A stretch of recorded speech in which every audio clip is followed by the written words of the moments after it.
샬롬. 인사 나누시고요.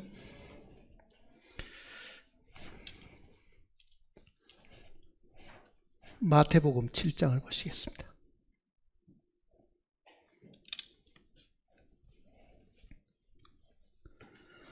마태복음 7장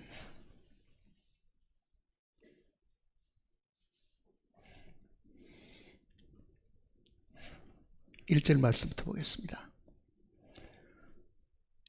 비판을 받지 아니하려거든 비판하지 말라. 너희가 비판하는 그 비판으로 너희가 비판을 받을 것이요 너희가 헤아리는 그 헤아림으로 너희가 헤아림을 받을 것이니라. 어찌하여 형제의 눈 속에 있는 티는 보고 내 눈 속에 있는 들보는 깨닫지 못하느냐. 보라, 내 눈 속에 들보가 있는데 어찌하여 형제에게 말하기를 나로 내 눈 속에 있는 티를 빼게 하라 하겠느냐. 외식하는 자여 먼저 내 눈 속에 있는 눈 속에서 들보를 빼어라. 그 후에야 밝히 보고 형제의 눈 속에서 티를 빼리라. 거룩한 것을 개에게 주지 말며 너희 진주를 돼지 앞에 던지지 말라. 그들이 그것을 발로 밟고 돌이켜 너희를 찢어 상하게 할까 염려하라. 기도하십시다.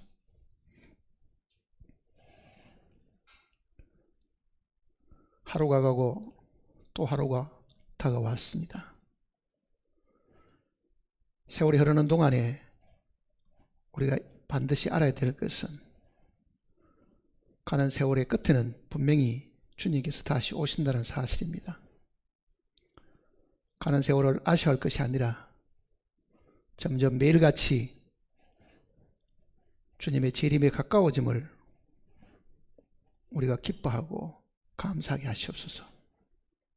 주님 만날 준비를 하게 하시고 부끄럽지 않은 삶을 살도록 항상 자신을 말씀 앞에 비추어 보는 지혜로운 저희들이 되게 인도해 주시옵소서.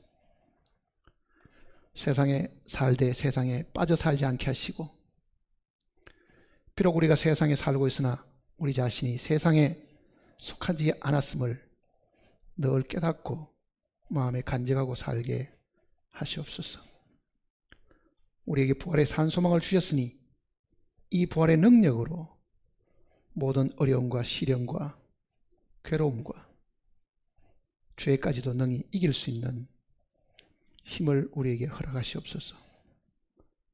기록된 말씀을 우리에게 주셔서 주님을 증거하게 하셨으니 함께 읽은 이 말씀을 통해서 우리가 진리를 터득하고 살아계신 진리이신 주님을 더욱더 알아가는 저희들이 되게 도와주시옵소서. 말씀을 듣는 신명들 마음을 주님께서 지켜주시고 붙들어 주셔서 사탄이 우리의 생각을 흩뜨려 놓지 못하게 하시고 우리가 하나님께 받은 바 말씀을 삼키지 못하도록 도와주시옵소서. 우리를 지키시고 돌보시는 주 예수님의 거룩하신 이름으로 기도드립니다. 아멘. 마태복음 5장, 6장, 7장은 어떻게 보면 앞으로 주님의 나라가 이 땅에 임하면은 그 땅에 백성된 사람들의 행동 규범과 같은 내용들입니다. 하늘 백성이 어떻게 살아야 되는가에 대한 그 규범을 가르치는 것이 이 세 장 속에 거의 다 들어 있습니다. 쉽게 말하면은 천년왕국의 헌법과 같은 것이 5장, 6장, 7장이라고 생각이 되어집니다. 그만큼 이 내용이 중요한 이야기입니다. 이 내용은 율법을 뛰어넘는 것입니다. 그래서 기회가 주어지면은 5장 처음부터 한번 다시 공부할 수 있으면 좋지만은 오늘은 방금 읽은 그 내용을 한번 생각해 보려고 합니다. 1절은 비판을 받지 아니하거든 비판하지 말라. 그 내용을 지금 이야기를 하셨습니다. 요즘 우리는 뉴스를 이렇게 들어보면은 여당이나 야당이나 서로가 서로를 비판하고 헐떡거리는 것이 일상화되어 있고, 상대방이 한마디 공격을 하면은 꼭 두 마디씩 대꾸하고 반격하는 그런 모습들을 보고 있습니다. 그것은 그 사람들뿐만 아니라요, 육신을 가진 모든 사람들은 반드시 그렇습니다. 남이 공격하면은 가만히 있는 사람은 거의 없습니다. 어떤 형태든지 반격을 하고 깎아내리고 비판하고 하는 것이 일상화 사실되어 있습니다. 근데 이 말씀은 내가 남에게 비판을 받지 않으려면 아예 남을 비판하지 말라, 그런 말씀으로 주신 내용이 아닙니다. 내가 남에게 욕을 먹지 않으려면 내가 아예 처음부터 남을 욕하지 마라, 그렇게 우리에게 교훈하시려고 한 것이 아닙니다. 이 내용은요. 가는 말이 고와야 오는 말이 곱다는 말이 있듯이, 내가 좋은 말을 들으려고 하면 나도 남에게 좋은 말을 하고, 내가 남을 원망하고 평가하게 되면 내가 평가를 받게 되니까 아예 입 다물고 남이 어떻게 살든지 간에 나는 조용히 침묵을 지키고 살아라, 그런 의미가 사실 아닌데도 이 구절을 읽을 때 사람들은 대부분 그렇게 읽기 쉽습니다. 비판을 받지 아니하거든 비판하지 말라 그러니까, 남에게 욕을 먹지 않으려면 나도 남을 욕하지 말고 좋게 말해야 되겠다, 이렇게 생각하기가 쉽습니다. 2절도 보시면은 너희가 비판하는 그 비판으로 너희가 비판을 받을 것이요 너희가 헤아리는 그 헤아림으로 너희가 헤아림을 받을 것이니라. 자, 1, 2절 내용은 상호간에 서로 비판하지 마라, 그렇게 우리가 알아듣기 쉬운데요, 이거는 그런 내용이 사실은 아니라고 제가 말씀을 드렸습니다. 자, 비판을 하게 되면, 사람이 나에게 비판하는 것은 이 세상에 흔히들 있는 일들이고, 세상의 사람들이 가르칠 때는 서로 좋은 게 좋다고 좋게 말하고 지내자, 그거는 세상의 종교고 세상의 도덕입니다. 근데 지금 예수님께서 하시는 이 말씀은 비판을 받지 않으려거다 하는 그 비판은요, 하나님께로부터 우리가 비판을 받게 된다, 그 뜻입니다. 하나님께로부터 판단을 받지 않으려면 우리가 사람을 판단해서 되는 것이 아니다, 그 내용을 이야기하는 거지. 사람과 사람 사이에 서로 좋게 지내는 것이 좋으니까 서로 비판하지 말고 판단하지 말고 그렇게 지내라, 그런 의미가 아닙니다. 이 구절만 가지고는요, 우리가 사실은 언뜻 그렇게 생각하기 힘들지요. 누가복음 보시면요, 6장을 보시면, 누가복음 6장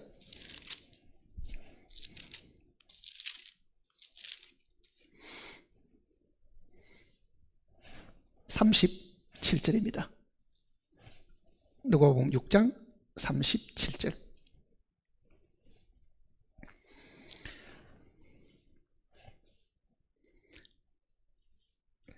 비판하지 말라. 그리하면 너희가 비판을 받지 않을 것이요. 정죄하지 말라. 그리하면 너희가 정죄를 받지 않을 것이요. 용서하라. 그리하면 너희가 용서를 받을 것이요. 이거는 하나님이 우리를 용서하시고 하나님이 우리를 정죄하시고 하나님이 우리를 비판하시기 때문에 비판해서 되는 것이 아니다라고 지금 말씀하는 이야기입니다. 이거는 장차 우리가 이르게 될 천년왕국에 가서 하나님께로부터 우리가 정죄를 받지 않고 하나님께로부터 우리가 용서를, 천년왕국에서 용서를 받으려고 하면은 이 땅에 살아가는 동안에 그리스도인들 사이에는 절대로 판단하고 비판하고 원망하고 그렇게 해서는 안 된다는 것을 주님이 명해 놓으신 겁니다. 그러니까 그리스도인들이 이 땅에 살아가는 동안에 절대로 서로 간에 판단, 비판, 원망, 조롱, 정죄하는 것, 이런 일들을 하지 말아야 된다. 왜? 우리는 동일한 하나님의 자녀들이고 동일한 하나님의 백성들인데 하나님의 자녀된 사람끼리, 하나님의 백성된 사람끼리 서로 정죄하고 서로 판단하고 서로 비난하고, 그건 하나님 보시기에 있을 수가 없는 일이다. 그 내용을 지금 이야기하시려고 하는 거죠. 로마서 2장을 한번 보십시다. 로마서 2장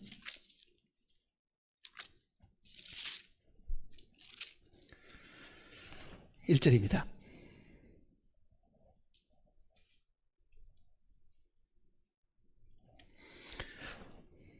1절. 그러므로 남을 판단하는 사람아, 누구를 막론하고 내가 핑계하지 못할 것은 남을 판단하는 것으로 내가 너를 정죄함이니 판단하는 내가 같은 일을 행함이니라. 이런 일을 행하는 자에게 하나님의 심판이 진리대로 되는 줄 우리가 아느니라. 이런 일을 행하는 자를 판단하고도 같은 일을 행하는 사람아, 내가 하나님의 심판을 피할 줄로 생각하느냐. 자, 판단하고 정죄하고 비판을 하지 않아야 될 이유가 어디 있습니까? 비판하는 너도 똑같은 일을 저지르고 있는데 그렇게 이야기하잖아요. 목소리가 커가지고 남을 향해가지고 계속 욕하는 사람이 자기는 아무 문제가 없는 것 같이 착각을 하고 남이 잘못된 것을 끄집어내가지고 부끄러움을, 창피를 당하게 하고 남들에게 모욕을 주고 하는 그런 일을 하는 사람 자신도 똑같은 일을 행하게 된다는 얘기입니다. 오늘은 그 일을 행하지 않아도 그 사람도 하루나 이틀 후에 아니면 1년 후에 똑같은 짓을 하게 될 수밖에 없는 것은 우리가 똑같은 타락한 인간이기 때문에 사실 그렇잖아요. 그러니까 판단하지 말아야 될 것 제일 큰 이유는 우리도 동일한 죄인이라는 이야기잖아요, 사실은요. 그리고 같은 죄인들끼리 모여가지고 서로 욕해봐야 그게 무슨 의미가 있느냐. 그러니 절대로 그리스도인을 향해 가지고 저기 뭐 구원받은 게 저럴 수 있어? 그것도 사실은 문제가 있는 이야기입니다. 구원받았다고 하는 그 자체가 우리 기본적인 생명이 바뀐 것은 사실 아니잖아요. 타락된 그 생명 자체가 바뀐 건 아니거든요. 하나님께로부터 죄 사함 받은 것 뿐이지 우리 자체가 구원받는 날 육신이 싹 달라지거나 신령한 몸으로 바뀐 그런 상태는 사실 아니거든요. 14장을 보시면 로마서 14장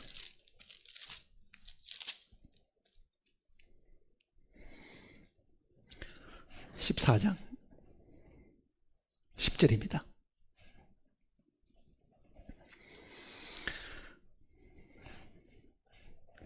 내가 어찌 내 형제를 비판하느냐? 어찌하여 내 형제를 업신여기느냐? 우리가 다 하나님의 심판대 앞에 서리라. 13절을 보면은 그런즉 우리가 다시는 서로 비판하지 말고 도리어 부딪힐 것이나 그칠 것을 형제 앞에 주게 하라.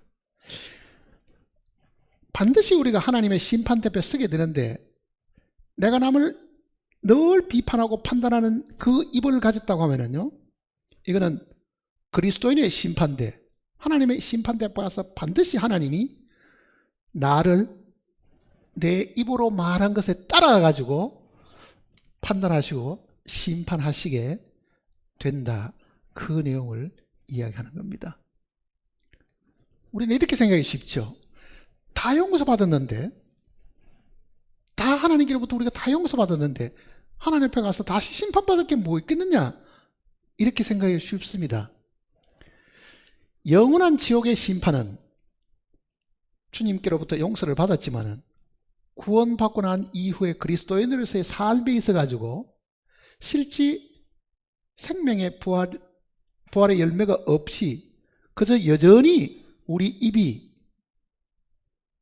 타락된 그 육신의 성격에 따라 가지고 늘 악한 말을 하고 판단하고 비난하게 되면은 분명히 심판날에 우리가 한 그 말로 인해 가지고 반드시 심판받는다는 것이 하나님의 이 엄중한 말씀 속에 들어 있습니다.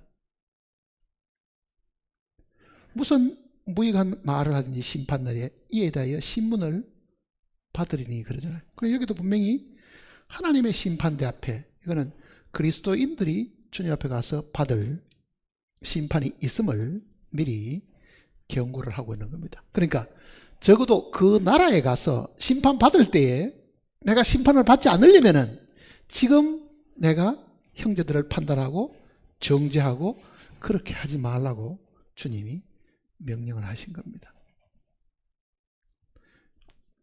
누구든지 자기 기준에 따라 가지고 사람을 깎아내리고 험담하고 뒤에서 욕하고 하는 그런 일들이 구원받은 사람들 사이에 만일 그게 없다고 하면은요, 이런 말씀이 주어질 이유가 없잖아요. 내 형제를 판단하지 마라, 비판하지 말라, 업신여기지도 말아라.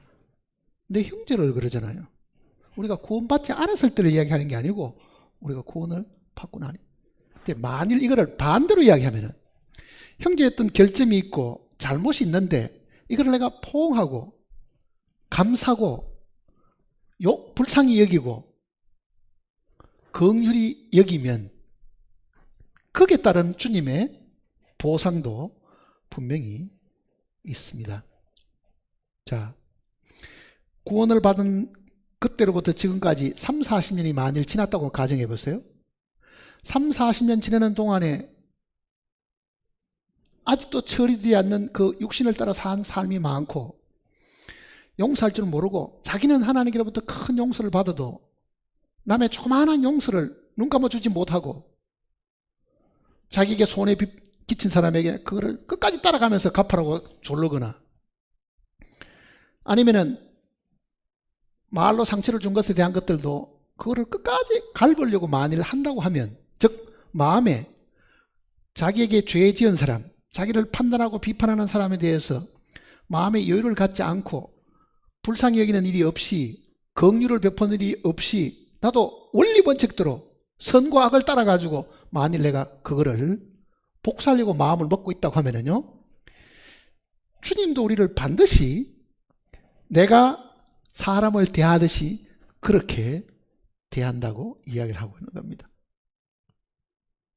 자, 오늘 우리가 다 죽는다고 한번 가정해 보세요. 그리스도의 심판대 앞에 선다고 한번 가정해 보세요. 우리 모두가 마음속에는 이런 생각을 가질 겁니다. 내가 구원을 받았어도 분명히 내가 부족하게 살았다. 하나님의 마음에 맞게끔 살지 못하고 여전히 죄도 짓기도 하고 게으름 피우기도 하고 마땅히 해야 될 일들도 다 못하고 살았다는 것은 자기 양심도 알고 하나님도 사실 알고 계시잖아요. 그렇다고 하면 우리 마음에 무슨 생각이 들어요? 주님이 나를 재판하시는 날 나를 좀 불쌍히 여겨 달라고 하는 우리의 간청이 사실 있을 거 아니에요. 긍휼을 베풀어 줍시다. 그러니까 성경도 곳곳에 그리스도의 긍휼을 기다리라 그런 표현들이 있습니다. 그 긍휼은 지금 긍휼을 베푸는 게 아니라 심판석에 가서 긍휼을 베푸는 걸 두고 하는 이야기라고요. 유다서를 한번 보세요. 유다서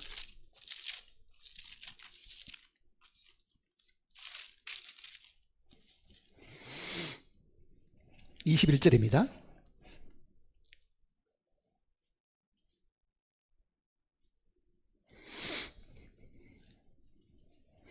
유다서 20절과 21절을 보시겠습니다. 사랑하는 자들아, 너희는 너희의 지극히 거룩한 믿음 위에 자신을 세우며 성령으로 기도하며 21절 같이 읽어볼까요? 하나님의 사랑 안에서 자신을 지키며 영생에 이르도록 우리 주 예수 그리스도의 긍휼을 기다리라. 우리는 반드시 이 긍휼을 마음속에 바라고 있어야 됩니다. 주님이 우리를 긍휼을 분명히 베풀어 주지 않으면 그리스도의 심판석에 앞에 가서 만일 주님도 나를 원리원칙대로 대한다고 하면은 우리는 심하게 맞을지도 모르고 누가복음대로 많이 맞을 자도 있다 그러잖아요. 지옥 가는 이야기를 두고 하는 이야기 아닙니다. 그러니 예수 그리스도의 긍휼하심이 있어야 된다. 그 이야기죠. 긍휼하심이 있어야 된다. 야고보서 보세요. 야고보서 2장을 보시면요.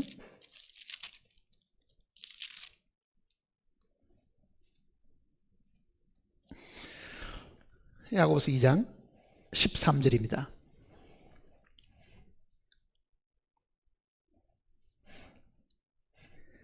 긍휼을 행하지 아니하는 자에게는 긍휼 없는 심판이 있으리라. 긍휼은 심판을 이기고 자랑하느니라. 자, 내가 이 땅에 살아가는 동안에 남에게 요만큼도 불쌍히 여기는 마음이 없다, 긍휼히 여기는 마음이 없으면 심판날 하나님도 나를 대할 때에 긍휼 없는 심판을 베푸시게 된다. 그 이야기입니다. 그러니 그리스도의 심판석은 내가 이 땅에서 어떻게 살았는가, 어떻게 남에게 아량을 베풀고 사랑을 베풀고 용서하고 불쌍히 여기고 살아가는 것에 대한 비례가 그날 내가 받을 수 있는 심판이라고. 그 비례에 따라 가지고 내가 주님의 긍휼을 얻을 수가 있다. 그러니까 주님도 나를 보시고 내가 주님께 용서받은 그 이상으로 많은 사람들을 용서하고 베풀고 눈물을 참 흘리면서 살았다고 하면 주님께서도 그 심판사에 가서 나를 긍휼히 여기셔가지고 긍휼 있는 심판으로 나를 대하시게 된다. 그 얘기입니다. 그러니까 이 내용은 장차 하나님의 나라, 메시아의 나라가 이 땅에 도래하게 되면 그 나라에 들어가서 살 백성들이 이 땅에서도 어떻게 주님의 말씀을 가지고 사랑을 베풀고 긍휼을 베풀고 그렇게 살아야 되는가를 지금 가르쳐 주시는 이야기와도 같은 겁니다. 다시 마태복음 보시면요.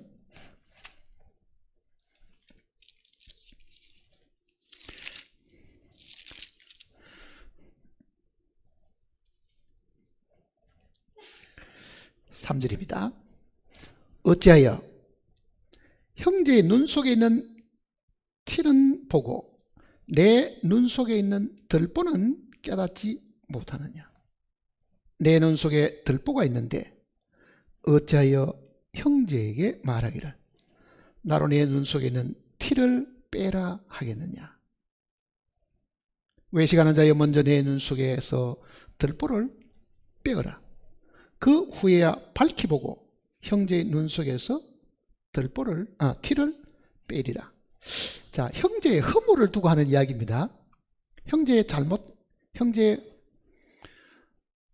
불합리한 어떤 행동, 이런 이야기로 우리가 사실 알잖아요. 그게 남들이 잘못하는 거는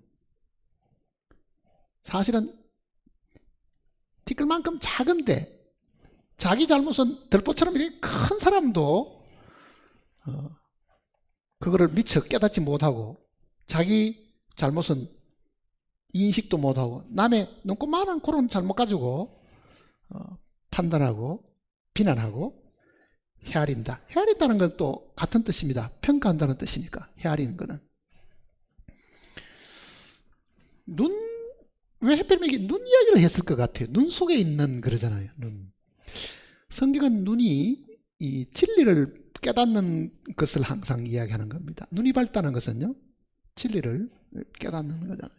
그러니까 어떤 진리적인 면, 말씀을 이해하는 어떤 그런 면에 있어 가지고 자기가 훨씬 더 많이 알고 있다고 생각하고 남은 작게 알고 있다고 생각하면 어떤 생각이 들겠어요? 판단하는 것이 생기죠, 사실은. 남을 판단하는 거는요, 기준이 항상 자기가 알고 있는 어떤 지식에 준해 가지고 판단하게 된다고요. 모른다고 하는 사람들은 남 판단할 수도 없습니다. 모르는 사람들은 뭘 가지고 판단하겠어요? 그러니 내가 가지고 있는 진리의 양이 크다고 생각하면 그거 가지고 자기는 들보만한 진리가 있다고 생각하겠죠.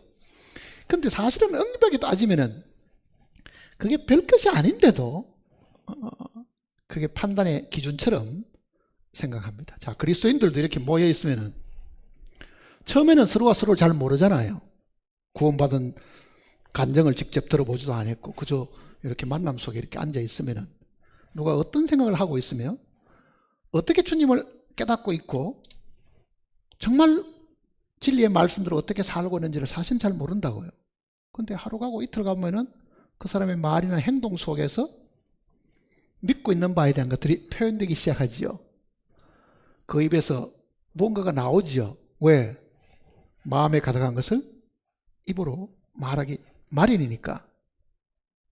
그러니 그 입에서 나오는 이야기를 다 종합해보면은 아휴, 기껏 아는 게 몇 가지 아는 것도 아니면서도 저렇게 잘난 체를 하고 있네. 왜? 자기가 아는 걸 따지면 상대방이 하는 말을 들어보면은 별거 아닌 거 가지고도 굉장히 아는 것처럼 이렇게 푹 부풀려서 이야기하고 자랑하고 뭐 온 세상의 지식을 다 가진 것처럼 이야기하는 그런 경우를 우리가 가끔 본다고요. 그러면 어떤 생각이 들어요? 그 사람은 요만한 거 가지고 이만큼 부풀어지만은요, 그거를 보고 못 참는 나는 뭘 하게 됩니까? 판단하게 사실은 되지요. 그게 판단하게 된다고. 자, 판단을 하는 정도가 아니고 여기 지금 이 6절 내용을 한번 보세요. 이렇게 이야기하고 있습니다. 거룩한 것을 개에게 주지 말며 너희 진주를 돼지 앞에 던지지 말라. 그들이 그것을 발로 밟고 돌이켜 너희를 찢어 상하게 할까 염려함이라. 이건 딱 한 구절만 지금 거기에 들어있는 겁니다. 본래 이 장과 절이 없을 때는 뭐로 가지고 구분한다 그랬습니까? 그 앞에 동그라미 조그마한 거 있죠? 그 동그라미가 다음 동그라미까지가 한 문단입니다. 그게 한 내용이에요. 근데 6절은 6절 한 절이 한 내용을 사실은 설명을 하고 있는 거잖아요. 사실은 6절 한 절이.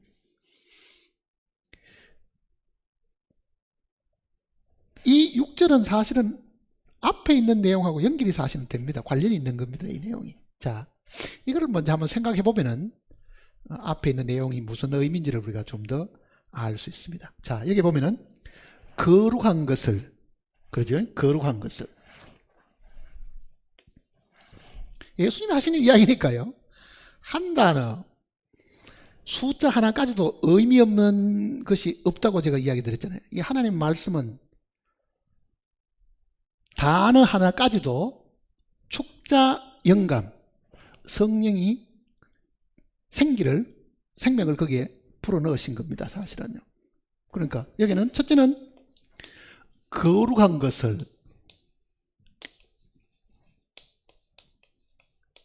둘째는 뭐라고 했습니까? 너희 진주를 이렇게 표현하고, 이걸 누구에게 주지 말라고요? 개에게. 진주를 또 돼지에게 이렇게 얘기했습니다.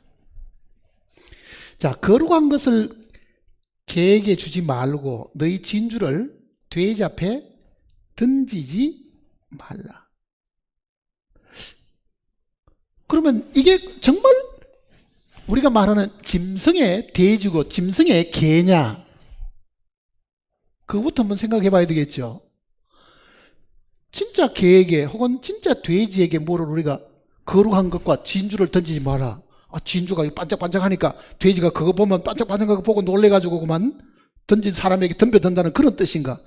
그렇게 읽는 사람은 아마 우리 중에도 아무도 없지요, 사실은.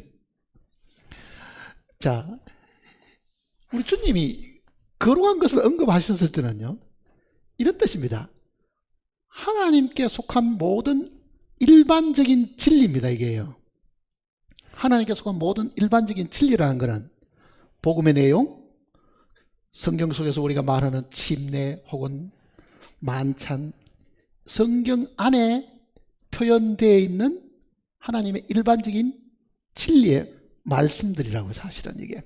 그게 보통 우리가 말하는 일반적인 진리를 우리는 하나님의 거룩한 것 이렇게 표현하죠. 그래서 우리는 거룩한 말씀 그런 표현하는 이유가 바로 그게 있습니다.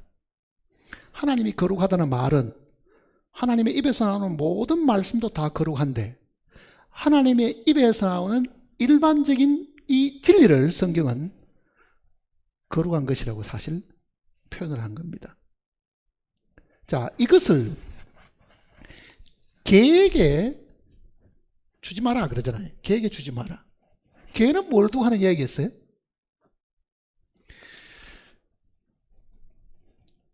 개는 부정한 짐승 중에 대표적인 것이 이 개입니다. 그 부정한 짐승이란 거는 사람을 이야기하는 거거든요. 짐승을 통해서 하나님이 사람을 설명하는 건데 개는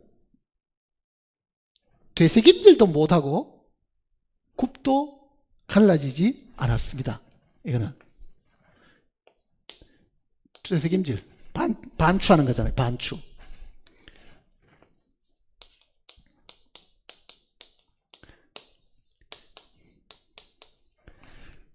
자, 레위기 말씀대로 하면 하나님께서 짐승을 정결한 것과 부정한 것을 구분할 때에 기준을 두 가지를 정했습니다. 하나는 되새김질하고 하나는 굽이 갈라진 것. 그거를 기준으로 삼은 거예요. 되새김질하는 거는요, 음식을 먹고 다시 토해내가지고 입에서 다시 오물오물하고 반추, 즉 씹어가지고 다시 삼키는 거잖아요. 그러니 정결한 짐승의 판정을 받기 위해서는 첫째는 되새김질을 해야 되고 그 얘기입니다. 그거는 하나님의 말씀을 우리가 받아서 그거를 주야로 묵상하고 그 말씀을 우리가 늘 마음속에 기억하는 그 내용을 사실은 이야기하는 겁니다. 굽이라는 것은 우리의 행위와 관계가 있는 겁니다. 발은 항상 걸어가는 내용, 실천하는 내용, 행하는 걸 해야 하잖아요. 그러니까 말씀을 받아들이고 묵상하는 사람이 반드시 그 다음에는 그 말씀에 따르는 뭐가 있어야 됩니까? 행위. 굽이 갈라진다는 것은 세상과 분리가 되었다는 뜻이잖아요. 세상하고는 짝하고 살지 않고 분리가 되었다는 뜻이거든요.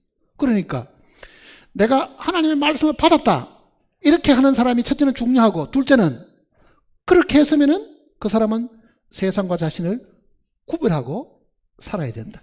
이 두 가지 조건이 다 갖추어지지 않는 게 개입니다.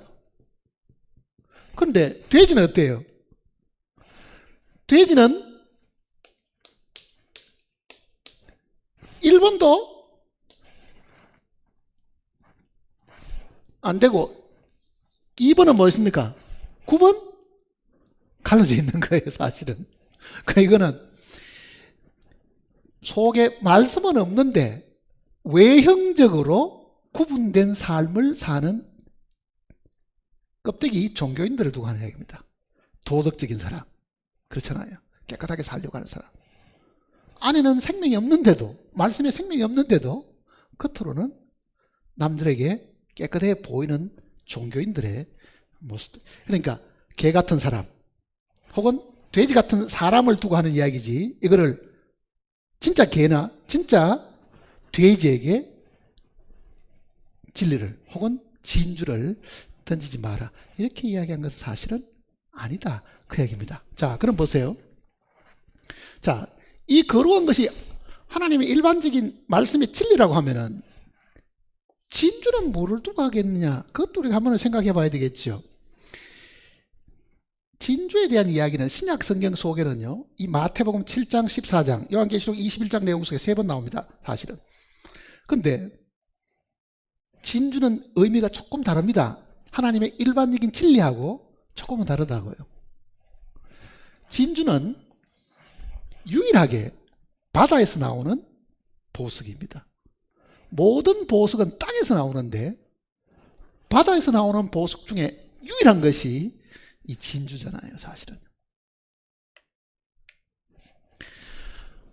서양에서 초기에는 요즘은 뭐 그런 풍습이 별로 많지는 않지만 과거에 이 서양에서 시집가는 딸에게 어머니가 딸에게 주는 선물이 진주였습니다. 사실은. 그건 의미가 있어요.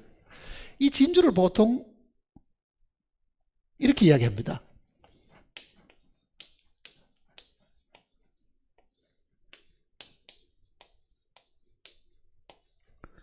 frozen 하는 것은 얼어붙었다는 뜻이에요. 꽁꽁 얼어붙는 겁니다. frozen. tears라는 것은 눈물이잖아요. 그러니까 진주를 비유로 하면은 이게 얼어붙은 눈물이다 이렇게 이야기하는 거죠. 그거는 시집 가서 겪어야 될 많은 눈물을 상징하는 이 보석이 진주거든요.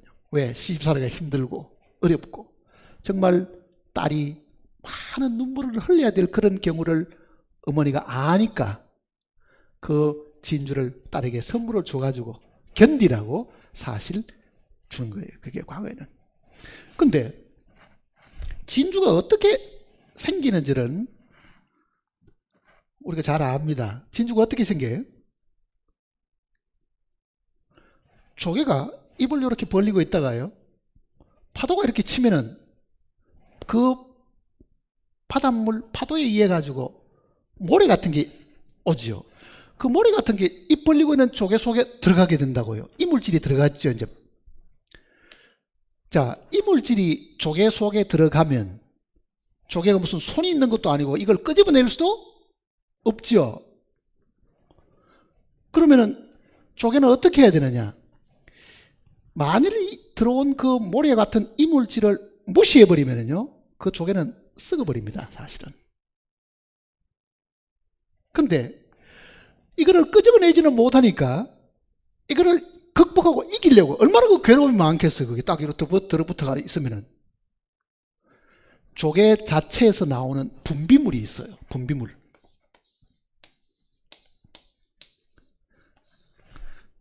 네이커라는 이 분비물이 있는데 이 분비물을 요 모래에다가 팍 품겠죠. 그러면은 모래를 두고 요 네이커라는 요 분비물이 이렇게 감싸는 거예요. 자꾸 오늘 조금 감싸고 내일 조금 감싸고 이게 계속 그 모래를 두고 감싸가지고 만들어진 것이 진주입니다. 그러니까 진주 속에는 반드시 뭐가 들어있다는 이야기입니까? 모래가 들어있어요. 그거는 깨면은.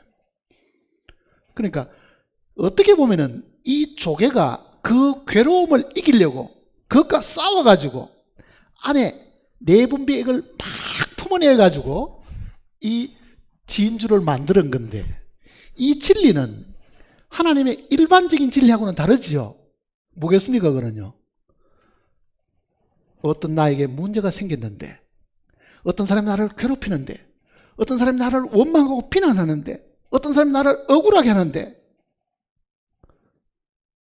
그거를 맞대응해가지고 안 싸우고 뭘 하는 겁니까? 자기 속에서 이 괴로움을 이기고 극복하기 위해서 어떻게 보면 성령의 힘으로, 그 능력으로 이거를 계속 감사하게 되면 그게 나중에 보물이죠. 그러니까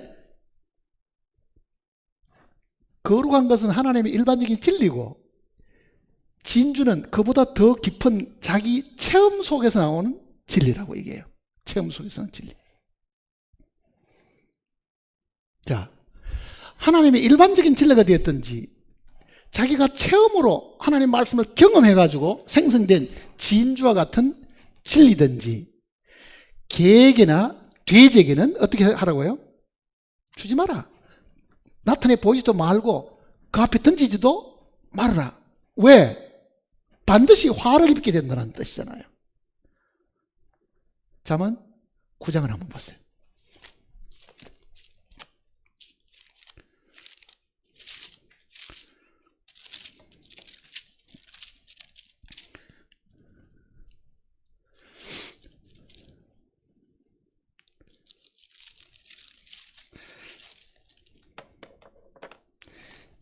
23장을 먼저 보십시다. 9장 보시기 전에 23장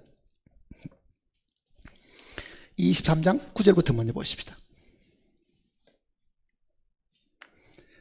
9절 23장 9절.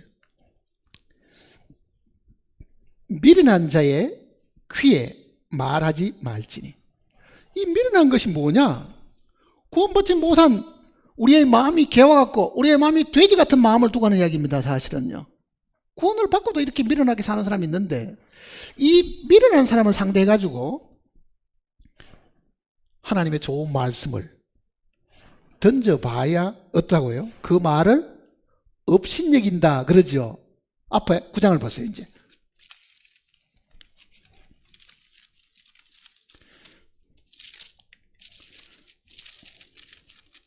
9장 7절입니다. 9장 7절. 거만한 자를 징계하는 자는 도리어 능욕을 받고 악인을 책망하는 자는 도리어 흠이 잡히느니라. 거만한 자를 책망하지 말라. 그가 너를 미워할까 두려우니라. 지혜 있는 자를 책망하가 그가 너를 사랑하리라. 자, 거만하다는 표현, 이거는 미련한 말인데, 거만하고 미련한 거는요, 하나님 앞에 겸손하지 못하는 개와 돼지 같은 사람들입니다. 이런 사람들을 내가 가진 진리를 가지고 이건 틀렸고 이거는 잘못됐고 판단하고 비난하게 되면 어떤 결과가 생긴다는 이야기입니까? 그 사람이 아무리 좋은 이야기를 전해줘도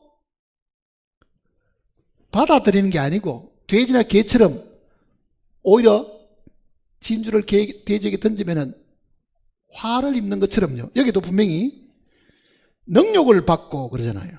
거만한 자를 징계한 자는 능욕을 받고 악인을 책망한 자는 도리어 흠이 잡힌. 판단을 하는 거는요, 가르치려고 하기 때문에 그런 겁니다. 사실은요. 그건 그래서 안 되고 하나님 말씀이 이러니까 너 그렇게 하지 마라. 맞는 말이죠. 사실은요. 문제는 상대방이 거만하고 미련하면은요, 화를 입는 거는 그 사람을 징계하려고 했던 사람이 화를 입게 된다. 그러니 거룩한 것을 개에게, 진주를 돼지에게 던지지 마라. 예수님께서도 그 말씀을 사실은 하신 겁니다. 자, 그러면은 마태복음 다시 들어가면요,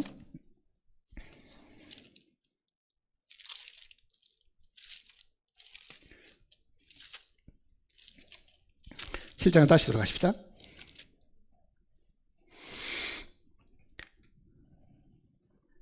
6절입니다.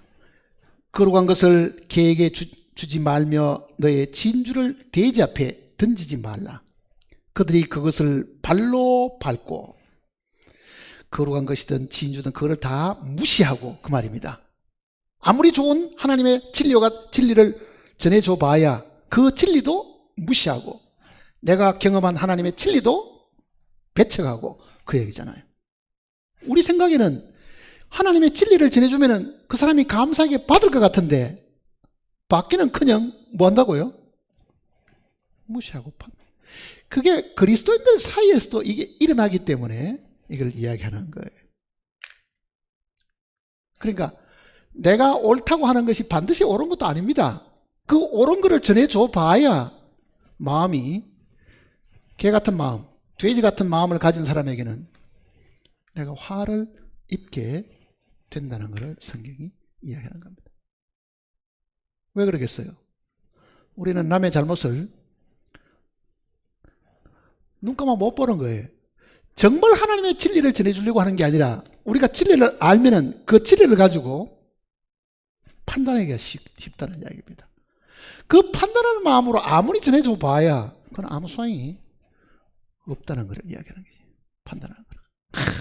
나 구원 안 받으면 지옥 가게 돼? 그럼 네 구원을 받아야 돼? 그거는 판단하는 겁니다.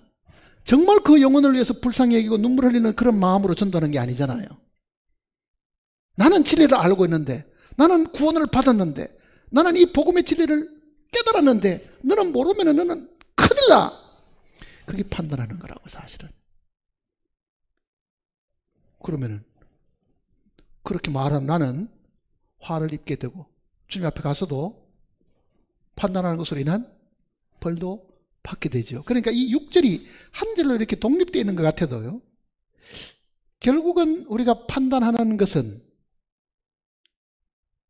내가 네보다 더 많이 안다, 더 많이 배웠다, 더 많이 가졌다. 그러니까 형제 사이에서 자기를 높이기 때문에 판단하고 비판하는 일들이 생긴다는 뜻입니다. 자기를 낮추는 사람이 누구를 판단해요? 판단할 수도 없잖아요. 주님이 알아서 하시도록 도와야 되겠다, 내가 그걸 어떻게 할 수가 없다, 이렇게 되지만은 우리는 내가 가진 이 거룩함이 있고 내가 가진 깨달은 진리가, 진주가 있는데 그걸 가지고 휘두르고 그걸 가지고 남에게 강요를 하고, 말씀이 이러니까 너도 이렇게 살아야 돼, 그것도 판단하는 겁니다. 어떻게 보면은 그런 부분을 성경이 못하게 하잖아요. 개에게도 주지 말고 돼지에게도 주지 마라. 겉으로 보기에 경건해 보이고 겉으로 보기에 되새김질하고 세상과 분리된 사람 같은 사람에게도 진주는 던져줘서는 되는 일이 아니다, 그 얘기입니다. 저는 이 말씀 전하면서요, 이거를 사실은 늦게 배운 거예요. 이런 진리를 굉장히 늦게 배운 거예요. 많이 손해본 일이 너무 많습니다. 아니, 제대로 가르쳐 줬으면 정신차려가 살 생각은 하지, 웬걸 나한테 많이 배운 사람이 더 많이 욕을 해요. 나중에 알은 거예요, 사실은요. 나중에 알은 거예요.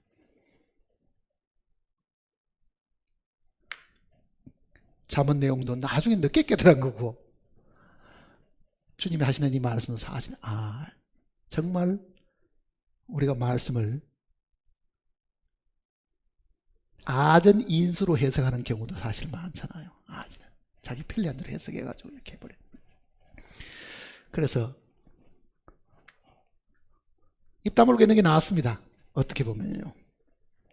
왜?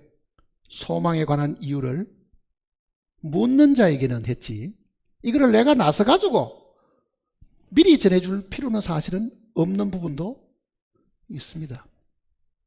물어올 때는 반드시 우리가 그게 소망에 관한 이유에 대해 대답할 내용을 우리가 평소에 늘 준비하고 있어야 되지만은요, 자기가 볼 때 그래 살아서 안 되는데, 그게 아닌데, 이게 맞는데, 그런 마음으로 사람을 가르치려고 하고 그런 마음으로 사람들을 판단하고 비난하게 되면은 네가 화를 입게 된다, 그 얘기 전에 네가 화를 입게 된다.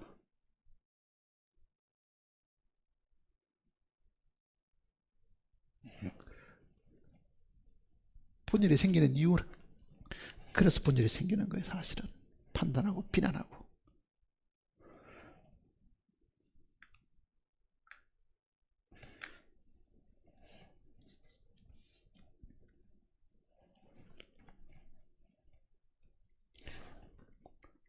우리 마음 속에 이 주님의 이 몸된 이 교회를 많은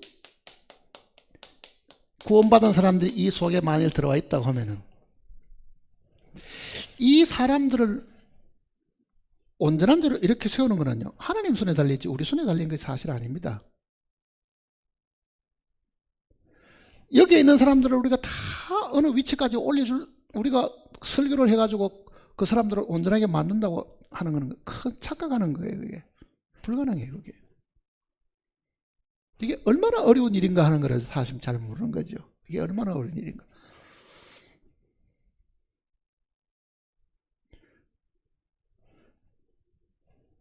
그러니 구원받은 식구들은 입을 항상 닫고 있어야 됩니다.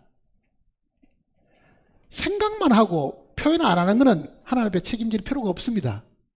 입 밖으로 내지 않은 말에 대한 거는요.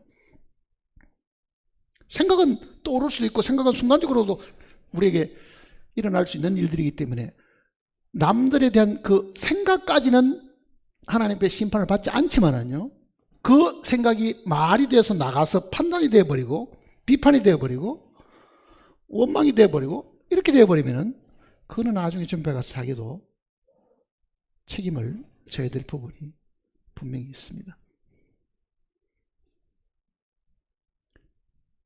교회는 분명히 하나님의 교회고 사랑으로 이렇게 연결돼야 될 부분들인데 왜 둘씩 셋씩 계속 떨어져 나가고 분리가 되고 떨어져 나가고 또 헤어지고 또 새로 세우고 하는 일들이 생기느냐? 우리가 너무 똑똑해서 그래요. 너무 많이 아니까 그런 거예요, 사실은. 많이 아니까 많이 판단하게 되고 정죄하게 되고 비난하는 거예요. 그래서 안 되는데 하는 그 생각을 가지고 그래서 안 되는데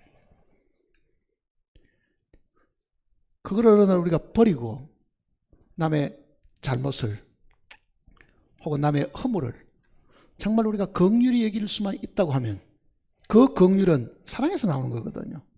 그 사랑으로 이게 화합이 일어난다고 하면 그런 분열이 사실은 생기지가 않을 것이다.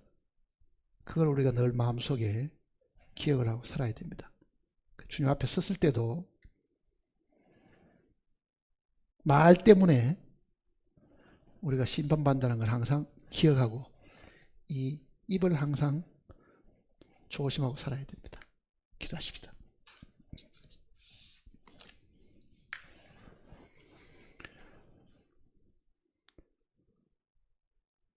걸어가신 아버지 하나님, 걸어가신 말씀을 우리에게 주셔서 걸어간 삶을 살도록 하셨지만 우리의 속은 여전히 욕심과 정욕으로 가득 차 있고 우리의 눈의 정욕을 따라서 여전히 살 때가 많습니다. 우리의 어리석음을 주님께서 아십니다. 우리는 눈으로 모든 것을 판단하고 정죄하고 헤아리고 사는 어리석은 자들입니다. 진리의 말씀을 우리에게 주셔서 우리의 어리석음을 깨닫게 하셨으니 우리의 입으로 더 이상 판단의 말이나 비난의 말이나 원망의 말을 삼가하는 저희들이 되게 인도해 주시옵소서.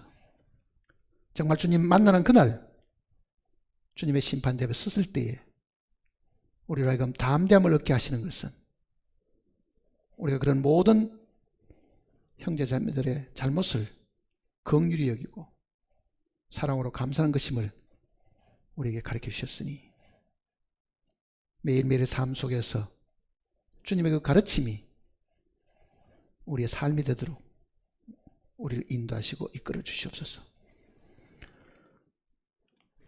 이 자리에 함께 하지 못하였으나 육신의 병마로 고통을 당하는 영혼도 있고 생활의 어려움 때문에 고통을 당하는 심령도 있고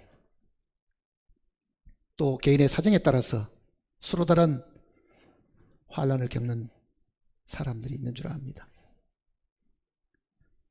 우리가 겪는 이 어려움 속에서도 우리 입으로 하나님을 향해서 불평하지 않고 하나님을 향해서 원망하지 않고 하나님을 시험하지 않는 저희들이 되도록 도와주시옵소서. 우리를 죄악 가운데서 구원하시고 지금도 하늘 성소에서 우리의 모든 연약함을 대신 간구하시는 주 예수님의 거룩하신 이름으로 간절히 기도드립니다. 아멘.